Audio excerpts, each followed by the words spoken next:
My name is Tim, founder of the Sons of Liberty. On November 22nd, I'm going to Washington, D.C. from Atlanta, Georgia, because Trump is a fascist authoritarian, and as an American, I am anti-fascist. Antifa is anti-fascist. As a combat veteran, I'm here to tell you that being anti-fascist is the default position of every freedom-loving patriot. Hold on to your butts, because this is going to be like getting in bed with Big Sarge. A long, wild ride. I said it. What's up, fam of liberty, and also everyone else watching this video who isn't following our channel for some unknown mystifying reason?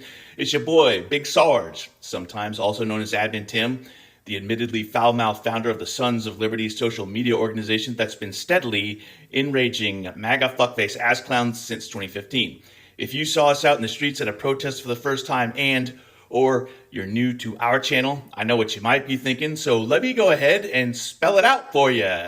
Fuck Donald Trump, fuck MAGA traitors, fuck GOP politicians, fuck limp dick establishment Democrat politicians that aren't out there in the streets fighting for us tooth and nail every single day, and fuck the billionaires, these fucking leeches I call wealth hoarders, that have their boots on the neck of just about every American citizen.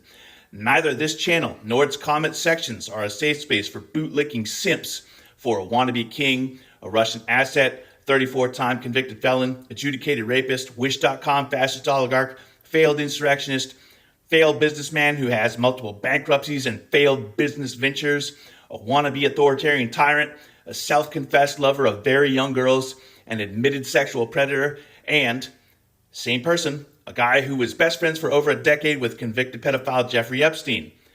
You know who I'm talking about? Donald Trump. Now you know where I stand on things. So if you're still here and you're not frantically rage typing into the comments box like a triggered conservative snowflake who's ass mad about all the injustices you thought were heaped upon you by the left, but it's actually the right doing you dirty, then maybe consider following the channel after you watch this video and deciding whether or not you like the cut of my jib. Y'all like my hoodie? Y'all like my DD214 shirts? Yes, I have multiples. Well, I got a DD214 hoodie in the merch store, and those of you with tatas who are still experiencing hot weather, there's a DD214 and Sons of Liberty Racerback tank top for tatas. Yes, this is a shameless self-plug, and no, I don't give a fuck if your ideological purity test gatekeeping makes you unfollow, because how dare Big Sarge hawk some merch. There's a reason for that, and that reason is that protests are coming. But first, let me talk about the Sons of Liberty live streams. Tonight, I have a special live stream with Randall from the Flare organization. They're one of our partners in the Removal Coalition. Upcoming live streams, next Tuesday, the 28th at our usual time, I've got Monty Mader as a guest. The day after that, Wednesday the 29th at 2:30 p.m., I've got Daniela, the knitting cult lady, as my guest on a special live stream. The Tuesday after, back at our usual day and time, I've got Squid Tips. The Tuesday after that is Veterans Day, and we'll have some of our veterans on this live stream. Tuesday the 18th, I've got Victor Velstra of the Trans Doe Task Force, a group that works with missing and unidentified transgender persons cold cases. And then Tuesday the 25th, I've got Rachel Burns, who is running for Congress in Iowa's 7th District. Wednesday, November 5th, join the Sons of Liberty, fam of Liberty, and our friends, allies, accomplices, and partners in the Removal Coalition in Washington, D.C., as we again visit the offices of congresspersons, all of whom are not currently in session because beta bitch-made cuck Mike Johnson is too busy trawling for dick on Grindr. I mean, he's too busy not seating Adelita Grijalva because he's too afraid of Donald Trump, and he knows that Donald Trump is in the Epstein files. Seating Adelita Grijalva would instantly trigger a vote on the Epstein files, and there are enough Republicans and Democrats who want to get to the bottom of things. Speaking of bottoms, Mike Johnson, why are you simping for and protecting pedophiles like Donald Trump and Jeffrey Epstein and Ghislaine Maxwell? Why are Republicans only interested in talking a big game about save our children, but ignoring the many, many, many, many Republican politicians and authority figures and talking heads who have been charged and convicted of child sex abuse? But I digress. Thursday, November 20th, we're back in Washington, D.C. again to visit the offices of congresspersons to again demand action from our elected officials that aren't doing a goddamn thing right now because Grindr Mike Johnson is too afraid to call Congress back into session. Thursday the 20th marks the start of a weekend-long rally and protest in Washington, D.C. If you can only make it one day to Washington, D.C., then you want to be there Saturday the 22nd. there will be an enormous protest, and you'll see speakers from the Removal Coalition, of which Sons of Liberty is a part. You'll see musical performances, and speaking of which, one of those performances is the Dropkick Murphys, one of Big Sarge's favorite bands. Before I talk about the main subject, I want to address a comment that was left on our Facebook page when I posted this morning about the protest in DC on the 20th through the 22nd. Basically, some crybaby histrionics bullshit about how this is just another opportunity for grifting, an unfair election, and how the rally is pointless. This isn't a rally, Haley. This is a protest. It's coupled with direct action. Now, I left this comment on the page because you know what I see here? I see a maladjusted malcontent running their fucking fingers over the keyboard and not doing a goddamn thing but complaining. You know what I don't see? Solutions. So the post is there for Haley to gift us with her gift of gab and her genius. Please, Haley, tell us what we should be doing. Clearly, you have this all figured out. Clearly, you know better than anyone else. What's your plan of action, stable genius? And now, on with the show. My biggest questions of the day are, why are we paying taxes without representation? Are your representatives working right now? The answer is no. No, they are not. That question goes hand in hand with, why are my taxpayer dollars being used to fund the ICE Gestapo brutalizing American citizens, both native-born and naturalized? And why are my tax dollars being used to fund concentration camps here in America and also overseas? Why are my tax dollars being used to pay Donald Trump money that he decides he's owed? Why are my tax dollars being used to destroy part of the White House? Why are my tax dollars going to support bailing out Argentina to the tune of some $40 billion and giving them supremacy over American farmers? And why the fuck are my goddamn elected officials not doing a fucking thing? I got my taxation. Where's my representation? No Speaker of the House who seriously wants to end this government shutdown would disband Congress with no firm date to return. Period. It is simply impossible to navigate negotiations of any kind and also not be at work. In fact, not only do the actions of the Speaker more closely align with those of a person not planning to reopen the federal government anytime soon, if ever, his actions suggest that he isn't planning to reopen it at all. Ask yourself why that is.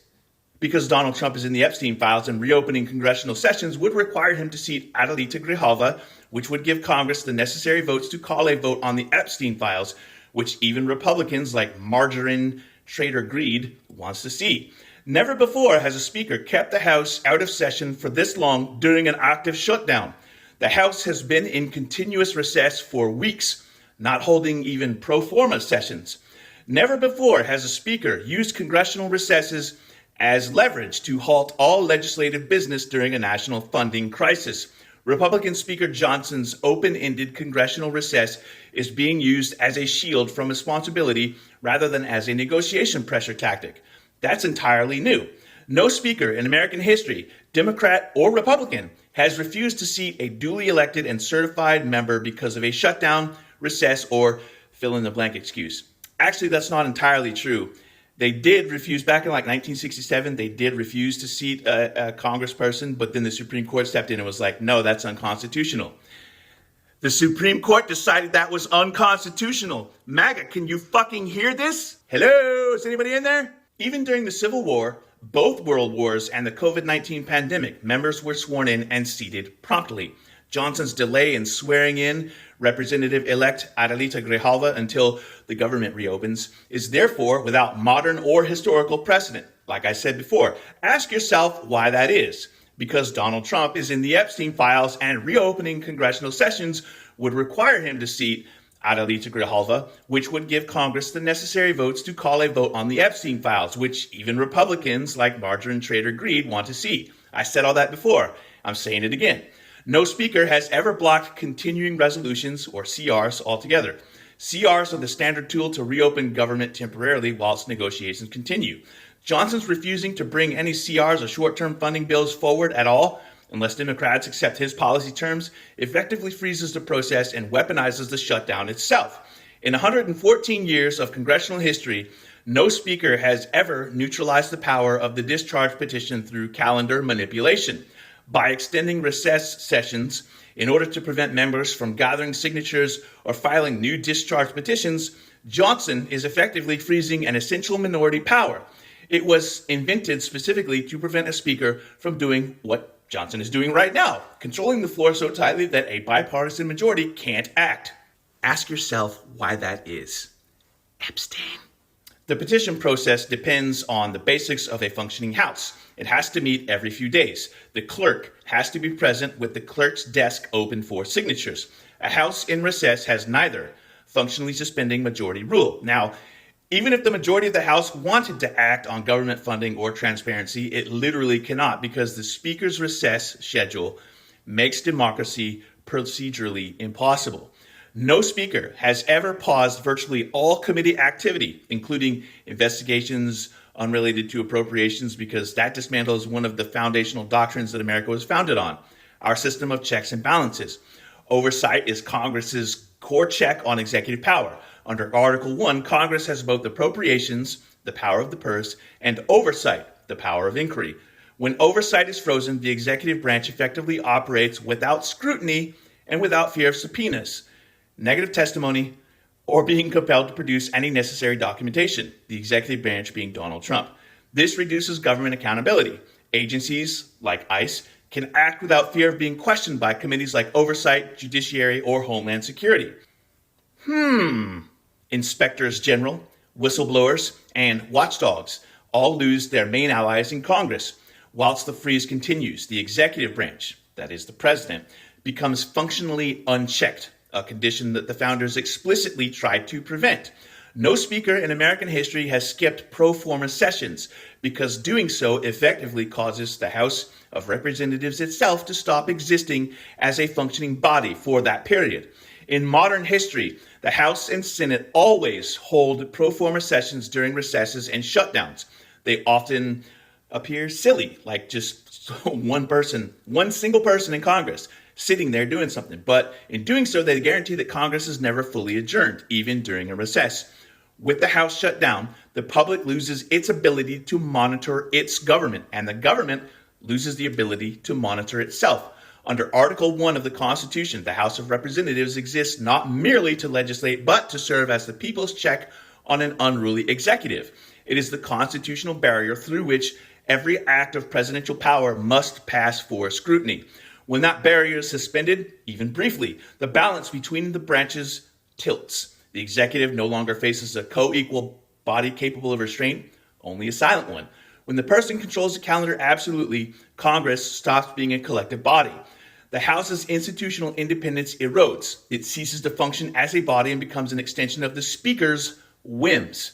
By making the swearing of Adelita Grijalva's oath dependent upon an event that he alone controls, Republican Speaker Mike Johnson ensures that both the swearing in and the reopening remain perpetually out of reach. Ask yourself why that is. Once Grijalva takes her seat, the House regains the 218 votes that are needed to compel action on multiple fronts, like removing the Speaker's power to single-handedly dissolve the House of Representatives, for one thing, and for another thing would be the long-delayed release of the Epstein files. That single vote would unlock subpoena power, trigger committee filings, and make it procedurally impossible to continue hiding what powerful people most fear seeing made public. Trump's motivation couldn't be clearer then. You want to know what that is? Keeping those files buried keeps Trump in office. It also effectively means that he could just say there's no more fucking elections and nobody could stop him because everybody has lost their goddamn spine and their balls and their guts. Fuck!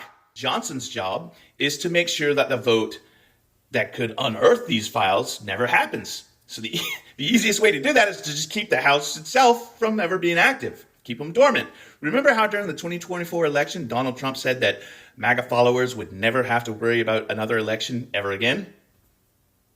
And like I said last night on our live stream with Ohio Senate candidate Chris Volpe, right now, at this point in our country's histories, laws are completely meaningless.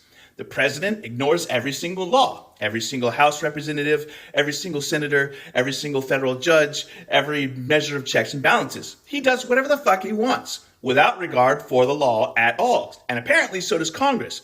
Because if they did, then something would be done about Speaker Johnson basically just saying, no more government, motherfuckers. So since the laws are completely meaningless, I don't see a goddamn thing stopping Democrats and Republicans, for that fucking matter, from walking right into Congress and pulling a Sandor the Hound Clegane by saying, fuck the king, and getting right back to work. I don't see a single thing except unbelievable cowardice. And I'm just going to throw out some historical perspective. There is a historical precedent from the English Civil War, yes, they had one, which recommends holding Speaker Johnson down in his chair. He isn't at all remarkably physically strong. So sit his ass down in his chair and keep him there. I know there's some veterans in Congress. Y'all motherfuckers remember 100-mile-an-hour tape and 550 cord? And since I'm on the subject of historical perspective, y'all remember how this country got its start, right? Taxation without representation and a tyrant trying to rule them rather than let them govern themselves. Y'all remember how that turned out, right? You remember? Whole fucking war. And a bunch of patriots got together and started bodying redcoats. If the government won't do its job, then it's time for patriots to refresh the roots of the tree of liberty with the blood of tyrants. I'm not saying, I'm just saying. That's my time for today. Big Sarge out here. 2 claps and a Rick and a knife hand. Woo! And now it's time for the Throatpunch!